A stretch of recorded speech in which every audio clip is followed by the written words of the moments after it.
According to some breaking reporting from MS Now, formerly MSNBC, Donald Trump is now considering removing Kash Patel as director of the FBI.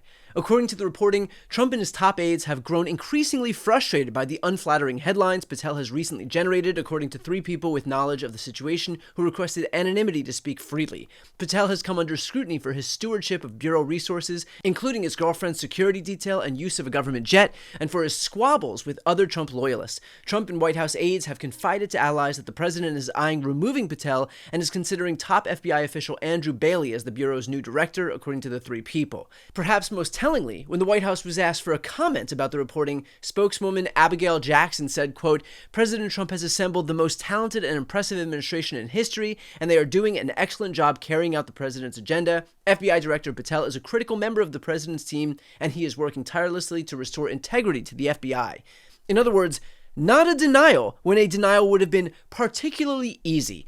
But frankly, if Kash Patel loses his job, it's not only the taxpayer-funded travel that he would miss. Frankly, I don't even know how this guy could have any semblance of a post-White House career if he loses this position. Remember, this was the brand that Kash Patel built for himself before becoming FBI director. You know, it's the same thing with Epstein's list. It's like, what the hell are these Republicans doing? Oh, I saw you give out the list. I saw you make news this morning about that. I got to get to that. Yeah. You say that the FBI has Epstein's list. They're sitting on it. That doesn't seem like something you should do. You're protecting the world's foremost predator. That seems like an evil thing to do, regardless of who may be embarrassed in the release of that list. Why is the FBI protecting the greatest pederast, the largest scale pederast in human history? Simple, because of who's on that list. Who has Jeffrey Epstein's Black Book? Black Book? FBI. But who? That is I mean, there's that's under direct control of the director of the FBI. And to me, that's a thing I think President Trump should run on. On day one, roll out the Black Book. In the direct possession of the director of the FBI. And wouldn't you know, the director of the FBI becomes Kash Patel himself. And here we are, 11 months into Trump's term, and still no Epstein files released by the FBI or any other Trump agency. Thank God we've got Democrats on the Oversight Committee releasing them and the Epstein estate releasing them, but that is not because of this administration, it is in spite of it. And right there at the center of this cover-up is the very guy who built his career excoriating the people who he said were perpetuating a cover-up, the same cover-up that Kash Patel is now perpetuating himself. In fact, this is what Kash said on the day that it became clear that Trump was in the Epstein files, thanks to Elon Musk. Time to drop the really big bomb. Donald Trump is in the Epstein files. How does he know?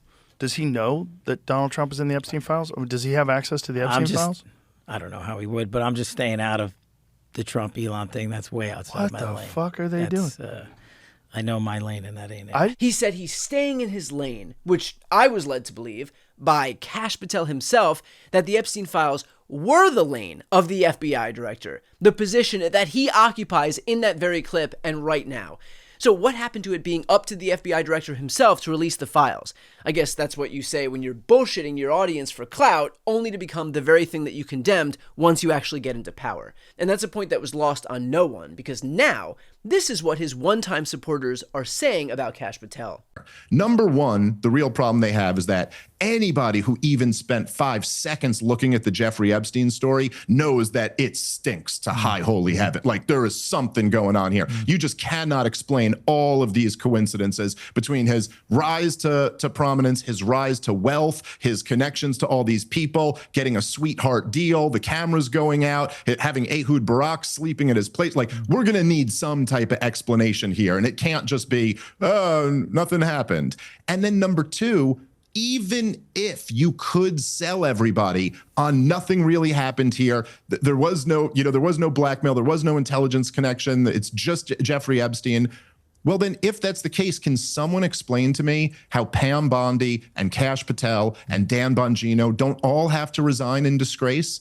Because you stoked the flames of this thing for years. I mean, not only Kash and Dan enriched themselves by stoking the flames of this and promising to get to the bottom of it. Pam Bondi put on that ridiculous stunt where she brought all these right-wing influencers in and said it was volume 1, implying there was much more to come, and then had just tricked all of them and given them stuff that was already in the public record. So even if it's true that there's no there, which I am not buying at all, you're all still implicated for hyping up this thing that I guess you were doing on completely false pretenses. And by the way, we don't know what version of these documents is going to come out, because we have Pam Bondi and Kash Patel, and we have all of these people, this goon squad, who lie about everything.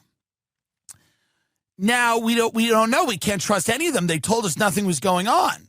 How does that guy go back to an audience where the one thing he predicated his identity on was a total fabrication and have even an ounce of credibility? He doesn't, which is why he really needs this job at the FBI, a job that he may be at imminent risk of losing. In fact, I asked Pod Save America's Tommy Vitor about Kash Patel's credibility problem. Here's what he had to say. In terms of Kash Patel and Dan Bongino one day trying to go back to a podcasting career, how do you think their audience reacts to their return, to their valiant return after staking so much of their identity and brands on this idea that they're going to be these fearless warriors to go after the people involved in Epstein's crimes, and instead they're 11 months into an administration that has only tried to cover it up?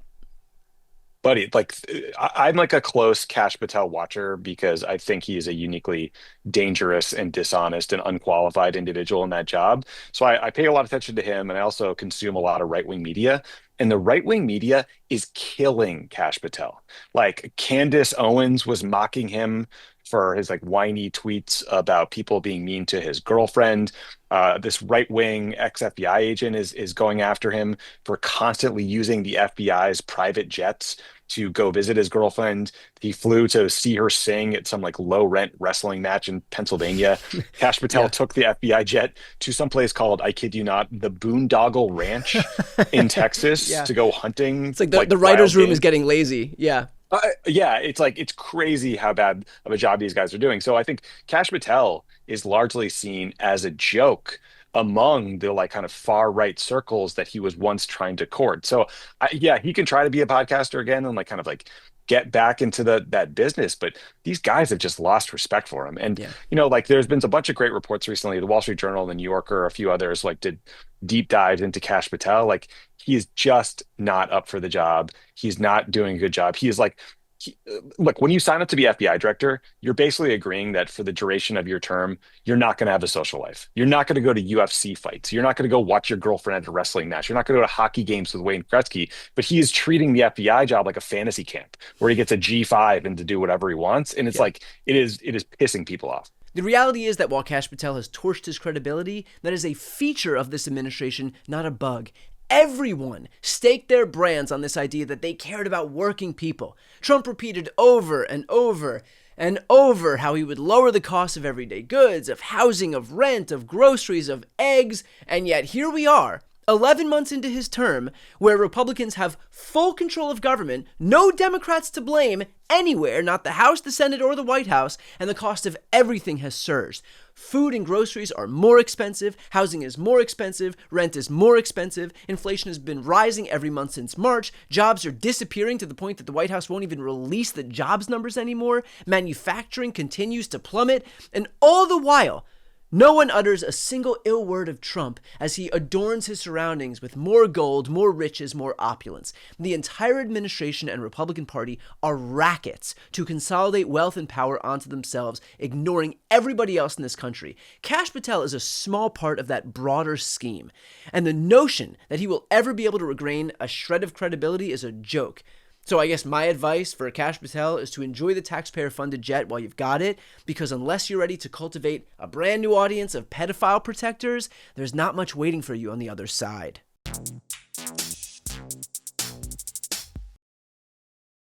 Before you go, if you enjoyed this content and you want to see more and support independent media, please subscribe to this channel. The subscribe button will be right here on the screen. But second, the reality is that we are now in a political environment where this administration can lean on any of the social media platforms to suppress certain voices if they don't like critical coverage. That means my longevity here is in the hands of a few tech billionaires who are already making it clear that they are willing to cater to this administration. To that end, signing up for my newsletter is a way for me to reach you directly if that ever becomes necessary. I'll put the link right here on the screen as well, so please sign up. It's free, but there's also an option to do a paid subscription if you'd like to support me and my team. I really appreciate it. Thanks so much for watching.